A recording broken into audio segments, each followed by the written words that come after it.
Hi everybody, this is Joe with Joe's Premium Firewood, bringing another fun-filled, exciting video.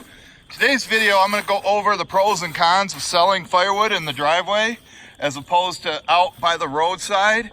And I initially thought putting it out here, but my brother brought up a good point.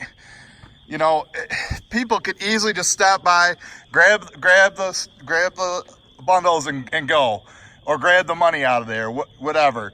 You know, so I don't think this is like the best spot for it.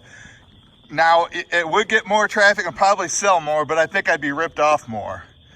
So I keep it in our driveway. And I wanted to show you, look how much, how this side isn't faded at all. And this side almost needs to be replaced, so I need to swap the two because this faces south, and that's another reason you need to put, at least in the northern hemisphere, put your wood on the south side of the property so it gets sun all the time. So I'm gonna have to deal with that eventually. But back to the content of this video, you know, out in the rural areas, you see roadside stands everywhere, but you know, but do they get ripped off? You know, that's the question, because you can see there's all kinds of traffic out here, but to come down our driveway like this during the year, or anytime, you know, not just the spring, winter, or whatever, you got to have a set of balls to come down out here in the woods like this, you know. Everybody has about 3 guns, you know. It's just crazy to do. But it is, they know it is on the honor factor. And this is how I got into the business. I started selling them 2011. Just selling bundles before I started selling to regular people. And actually my brother started the stand probably 5 years before I did. And but he never really put much of an effort into it. So as you can see, it's about halfway down our driveway.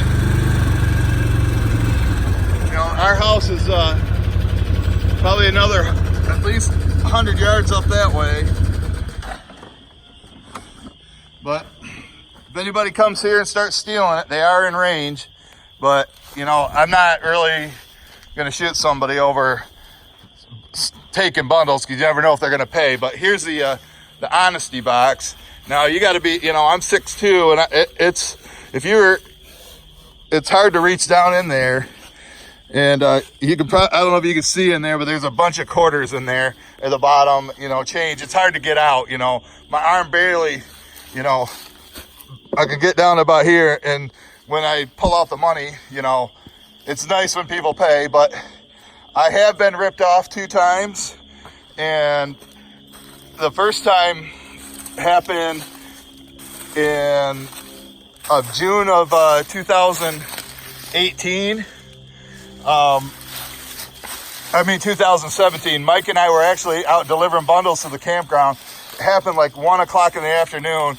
So I was thinking it was probably some high school kids that probably just came by here. I had 8 bundles out here.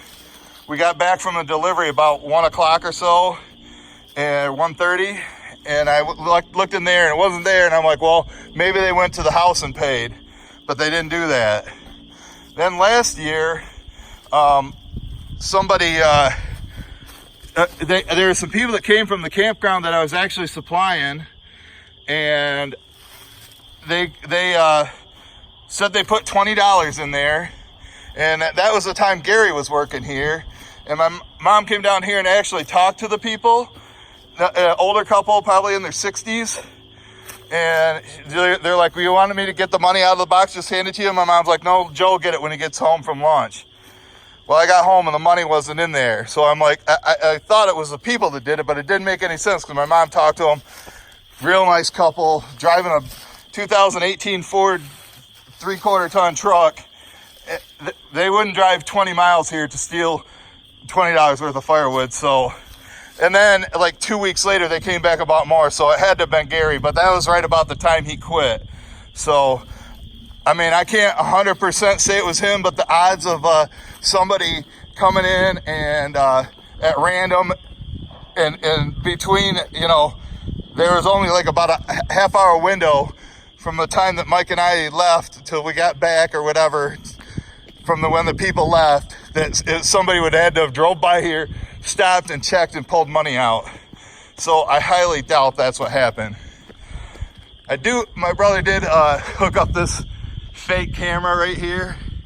If you can see that, you know, it's just something, you know, I don't want to go out and buy, go out and buy a trail cam and do that, because like I say, I've been selling out here and I only sell maybe $100 to $200 worth every year. It's not worth it to set up a bunch of trail cams here for $100 worth of business, you know. And then what am I going to do anyway if I see somebody come take it, you know? So anyway, that's how it goes. Oh, and yes, and that is a real AR-15 if anybody's wondering, and with a 30 round magazine on there. So that's what I have to protect the house with. But also wanted to show you, I just got the quad trailer back. You can see he's welded. I don't know, it doesn't look like the best welds to me, but as long as it holds up and he warranties it, you know, Mike's gonna be happy to see that back. Mike said he was coming today, but he never showed up, but he's come back tomorrow, and hopefully we don't have any issues with that. So I guess with that concludes today's video. Hope you guys enjoyed it. We'll see you at the next one.